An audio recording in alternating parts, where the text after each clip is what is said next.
Specific 2026-এর নির্বাচন, জুলাই গণ অভ্যুত্থানের পরে নির্বাচন।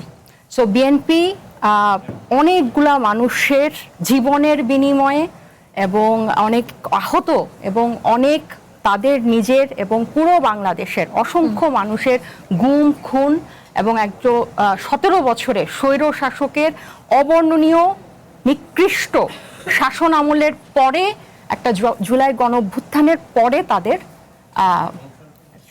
ক্ষমতায় আসা এবং দীর্ঘ 17 বছর পর। সো এখানে আসলে নির্বাচনী ইশতেহারের থেকেও জুলাইয়ের আকাঙ্ক্ষা, জুলাইয়ের যে কারণে আমাদের জুলাই হয়েছিল এবং সেই মুক্তিযুদ্ধ থেকে বাংলাদেশের যে মানুষের সব ধরনের মুক্তি, সেটা অর্থনৈতিক মুক্তি হোক এবং সামাজিক বিভিন্ন বৈষম্যের থেকে মুক্তি হোক, এগুলো অনেক ইম্পর্টেন্ট। ফ্যামিলি কার্ড, কৃষক কার্ড, হেলথ কার্ড, এটা বিএনপির দলীয় তাদের প্রত্যেক দল যখন নির্বাচনে যায় তার কিছু দলীয় প্রতিশ্রুতি থাকে, এটা তারা বাস্তবায়ন করেছে।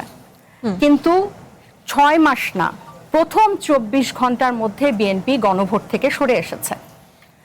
বিএনপি মানবাধিকার কমিশনের আইন থেকে সরে এসেছে, গুম প্রতিরোধ আইন থেকে সরে এসেছে, দুদকের আইন থেকে সরে এসেছে। 133টা অধ্যাদেশের মধ্যে যে 16টা অধিকতর যাচাই বাছাইয়ের নামে তারা আইনে পরিণত করে নাই, প্রত্যেকটা জনগুরুত্বপূর্ণ আইন ছিল। জি, আমি ছোট একটা উদাহরণ দেই। প্রত্যেকটা রাষ্ট্রীয় প্রতিষ্ঠানে যেভাবে দলীয়করণ হচ্ছে, শুধু একটা উদাহরণ দিই যেটা আমার এই মুহূর্তে মনে আছে। কুমিল্লার সিটি কর্পোরেশন, কুমিল্লার জেলা প্রশাসক, কুমিল্লার ওয়াসার চেয়ারম্যান, প্রত্যেকে বিএনপির দলীয় লোকজন বসিয়েছে। সো আমরা আশা করি না অন টপ অফ চলমান জ্বালানি সংকটকে বিএনপি যেভাবে মোকাবেলা করছে, আমি বলছি না যে এই সংকটের দায় বিএনপির, কিন্তু যেভাবে তারা মোকাবেলা করছে এবং গত 6 মাসে তারা যে সিমটম দেখিয়েছে, শান্ত ভাই বলেছেন তারেক রহমান সাহেবের চারিত্রিক গুণাবলী, তার হাম্বলনেস, এই সব গুণাবলী একটা মানুষের স্বাভাবিক গুণাবলী হওয়ার কথা। একটা মানুষ ভালো আচরণ করবে, ভালো হাসি খুশি থাকবে, হাম্বল থাকবে, কাইন্ড থাকবে, একজন প্রধানমন্ত্রীর এটা নর্মাল গুণাবলী হওয়ার কথা। কিন্তু আমরা এটাকে গ্লোরিফাই করছি, অনেকটা ওভারশ্যাডো হচ্ছে যে উনি কি কি প্রতিশ্রুতি থেকে ওনার সরকার সরে এসেছে জুলাইয়ের।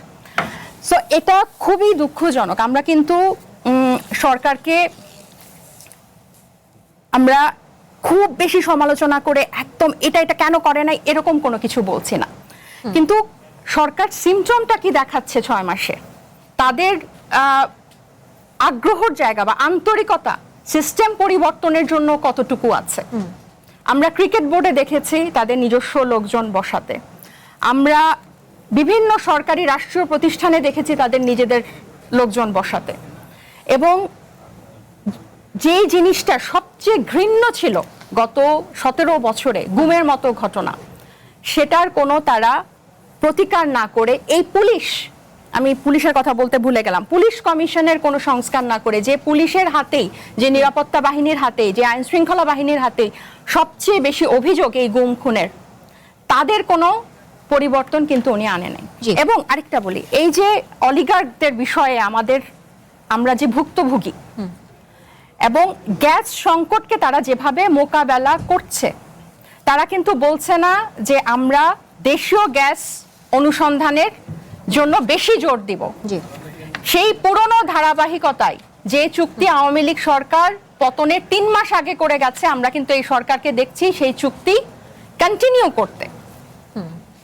সো এখানে আপনি কিভাবে তাদেরকে বলবেন যে তারা চেষ্টা করছে? আমরা কিন্তু বলছি না যে আপনারা করে ফেলেন, আপনারা এটা করেন নাই কেন, কিন্তু আমরা সেই চেষ্টাটা, সেই সিমটমটা কিন্তু আমরা তাদের মধ্যে দেখছি না। এবং বিরোধী দল, আপনি আপনার ওখানে বলেছেন শুরুতে যে বিরোধী দলের সাথে ভালো সম্পর্ক রাখছে। আমি মনে করি যে বিরোধী দলের সাথে ভালো সম্পর্ক করেই তারা 12 ফেব্রুয়ারি নির্বাচনে অংশ নিয়েছে সবাই।